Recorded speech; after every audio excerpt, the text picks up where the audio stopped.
Hey everyone, and welcome to this little video that I wanted to share with all of you. I have been really deepening my connection with plants and the healing that they provide, and I wanted to share with you a little bit about what I'm doing today. So if you're new here, welcome. My name's Angelica. I'm an intuitive medium, and I have been a student of the shamanic arts for the past few years. And I honestly will probably be a student of the shamanic arts for my entire life. And in doing so, I've really discovered the beauty of plants and their medicinal qualities and their wisdom that they share with us. And I feel this deep resonance and calling to share with you how I work with them. So today, I'm actually going to be making 3 tinctures. On one hand, I'm making one for, these are for my own personal use, actually. Eventually, I will be making them to share with others. But I'm working on an adaptogenic support tincture to help with stress.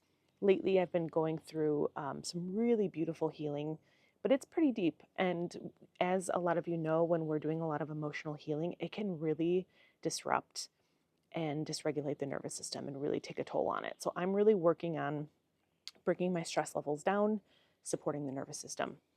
This second one I'm going to be making is actually raspberry leaf, which is essentially a beautiful herb to work if you're a female. So either pre-pregnancy, postpartum, and just if you're on your moon cycles and PMS and things like that. It's a beautiful herb to work with at any point in your journey as a female. So I'm going to show you how I'm going to be doing this today. So as you guys can see, I'm out in our beautiful backyard, and it's an overcast day, but it's beautiful outside. So as you can see, I have my 3 jars that are ready to be made, essentially. I'm working with Eleuthero root, which this one's actually one of my favorites to work with in one of my other blends that I use for uplifting. This is really supportive of the nervous system. And like I said, my goal to make a couple of these tinctures is to really help support stress levels. So this is going to help with processing stress. So the first one is Uthero root. The second one I have is that raspberry leaf, like I said to you. This one is beautiful, like I said, PMS, if you're to take before your moon cycle, to take during your moon cycle, before you're pregnant. You never want to take any herbs during the first trimester because your body is still adjusting, and we don't want it to mistake the baby. We don't want to interact the shifting of the hormones and the connection with the baby in your womb. With our third one, there's something else I wanted to say about raspberry leaf. I'm trying to think. If I remember, I'll say it. The third one we have is Tulsi, and Tulsi has been like a really big favorite of mine lately. This one is also great for female health, particularly when you're nursing.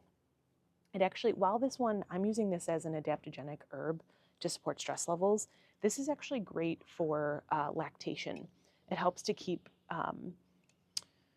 like I think of this and nettle as like a way to replenish minerals and to replenish moisture. So especially when you're creating breast milk, you need to make sure that you're really hydrated. I remember drinking like a gallon of water every time that I would go to Nurse Violet. So this one really helps with like moisture in the body to help with lactation. So I have these already measured out, and let me show you. I'm just going to work with vodka. This is 40%. I think it's 80 proof. So I'm going to go ahead and start to pour over the herbs. So this is kind of like the magic of the universe. I don't know if you can notice, but the sun came out. So I just want to offer a little bit of gratitude here for the warmth. So I'm going to go ahead and pour the vodka to cover and actually fill up like the entire jar. So Uthero root is actually a bark. So if you notice, there's a bit more of the bark in here versus like the dried herbs. The bark, especially when you're working with it like in a tea form, sometimes you have to use what's called like a decoction. I hope I'm using the right language. But essentially you have to boil it for a bit longer to like pull out the medicinal qualities, because it is a little bit of a tougher element, right? Like this is a little bit harsher, like this and cinnamon, like you have to really work with the heat to like pull out the medicine, versus with the leaves, they're just a little more delicate, so the extraction is a little bit easier. So once I kind of filled that up, I'm gonna add just a little bit more, because there we go.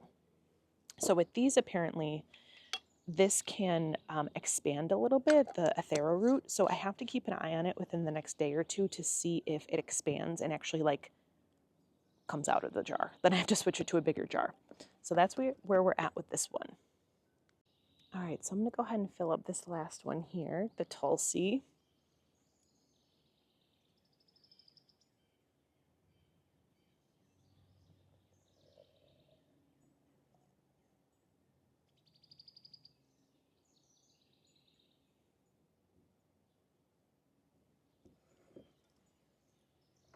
And let me actually just go ahead and shake this up. I think we need just a little bit more here, because we need all the herbs.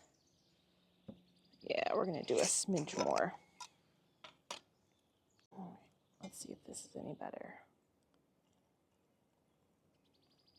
There we go. Let's see.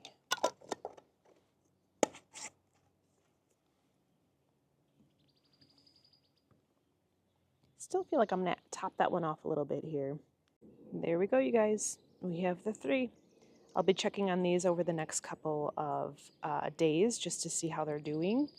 And then these will, I think the word is macerate. These will macerate for 4 to 6 weeks, and then they'll be ready.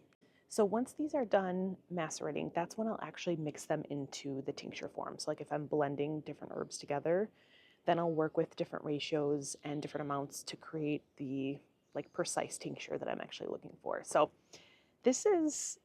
I think this is my first time actually working with tinctures, actually creating them. I work with them in my own healing, meaning I purchase them from a really beautiful source. And as I'm continuing to learn and grow, I feel like creating my own is just like a passion of mine. So I wanted to kind of take you guys behind the scenes of what that looks like. So I'm really excited. So the ones that I made today are alcohol based. I am going to make some with glycerin, which I actually really enjoy. They're not as potent and they don't like hit the system as quickly as the alcohol tincture. Like it's not a true tincture, but it still has really beautiful healing modality and properties.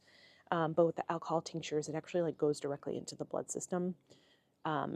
So the healing is a little bit more potent and a little bit more direct. So that's why I wanted to use these in the alcohol form. So in the next couple of weeks, I'll show you guys after when I start blending them together. I hope you enjoy.